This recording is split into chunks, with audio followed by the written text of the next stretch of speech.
Good morning everyone. This is As Mohammad Khan and I welcome you in today's segment student. Today we will discuss about the graphical representation of motion student. As we have discussed that the motion covered the different physical quantities. So with the help of the graphical representation we can pictorize those all physical quantities into graph student. And that pictorial representation is known as graphical representation of the two different datas. And with the help of those two different datas or with the help of those two physical quantities, we can also know about the third physical quantity student. So first, what should we do to draw the graph of the two physical quantities? We should draw the two lines. First line we should draw as x-axis and second is we should draw as y-axis. Means this line is representing y-axis and this line is representing x-axis. Now this x-axis is always represented as time student, means it is always used as time, and this point indicates the origin of the physical quantity.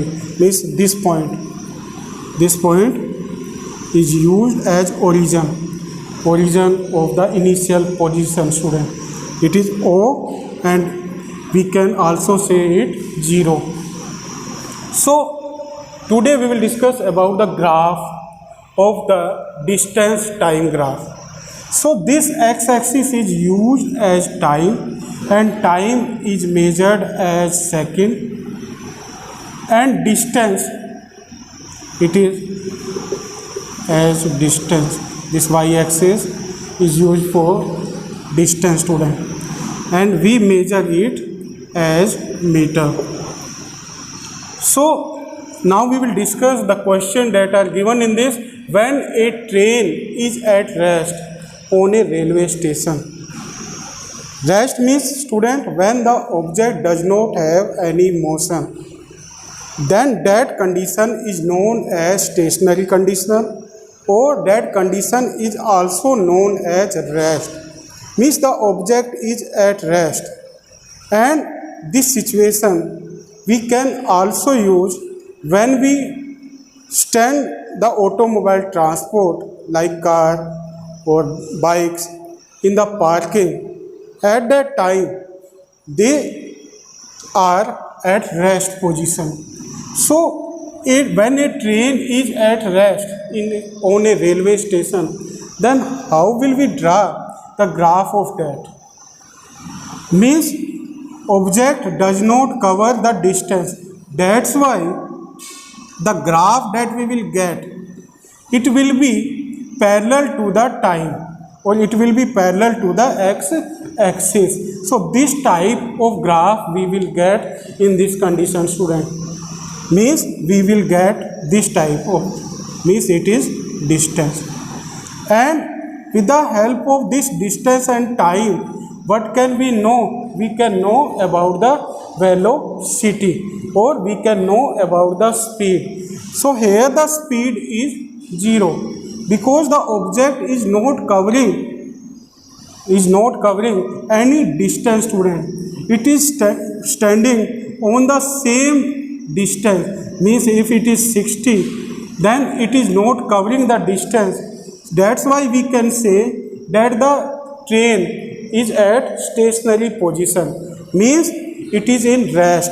That's why we use for the parking place, we use for the parking station what we use, and for the railway, when the railway, for we use the railway station. Station means where the objects remain at rest, means where the object or the automobile transport remain at rest, and that condition is known as stationary condition.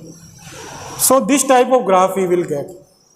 Next is when a car is moving with a with uniform motion. In this, we will get the straight line graph, student. First, we will again draw the two lines. First is as x-axis, it is x-axis, it is origin, and it is y-axis.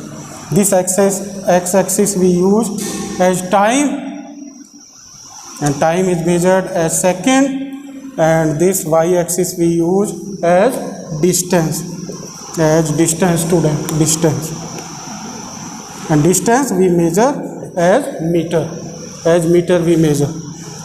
So if the object is moving with uniform motion, it means the object is covering equal distance in equal interval of time. It means the graph that we will get here, it will be straight line. This type of graph we will get. This type of straight line graph we will get, because the object is covering the equal distance in equal interval of time, and this type of graph we will get in this. So when a car is moving with uniform motion. Now we will discuss the next.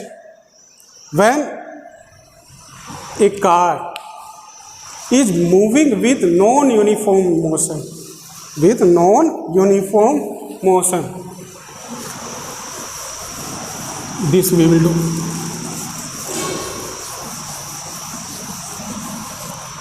Next, third graph that we will draw when a car is moving with non-uniform motion. Now in this, we will get the graph according to the speed of the object. If the speed is increased,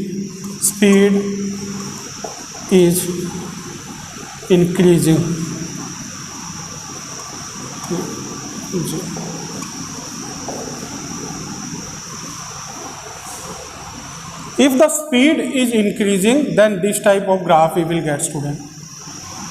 Like this is x-axis, this is x-axis, this is y-axis. Now in this x-axis represent the time, and this y-axis represent the distance.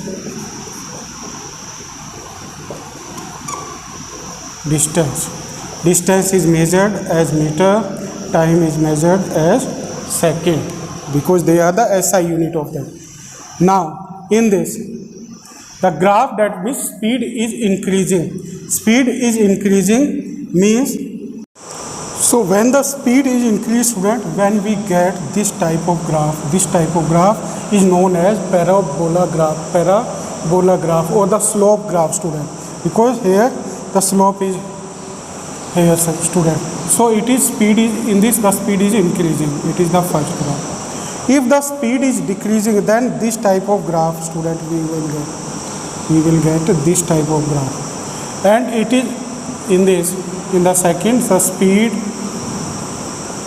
is decreasing, and the graph that we will get here, it is the slope graph, student. These because here the slope are maintaining, and these graphs are known as parabola graph, student. They are known as parabola graph. So in the case of the non-uniform motion, we get the parabola graph, and in the case of uniform motion, we get the straight line graph, student. And in this, the distance we have in the y-axis and time we have in the x-axis, and the graph that we will get, with the help of that graph we can know about the speed, means with the help of the distance and time we can know about the speed of the particular automobile transport. So it is the importance of this graph, student, is the distance time graph. are used to measure the speed of the particular automobile transport. Like with the help of this graph we can know that the speed is increasing, and with the help of this graph we can know that the speed is decreasing. So the graph that we will get in the case of non-uniform motion, that graph are known as parabola or the slope having graph. So it is about the graph, student, distance time graph. In our next segment we will discuss about the velocity time graph, student. So thank you very much and have a pleasant day.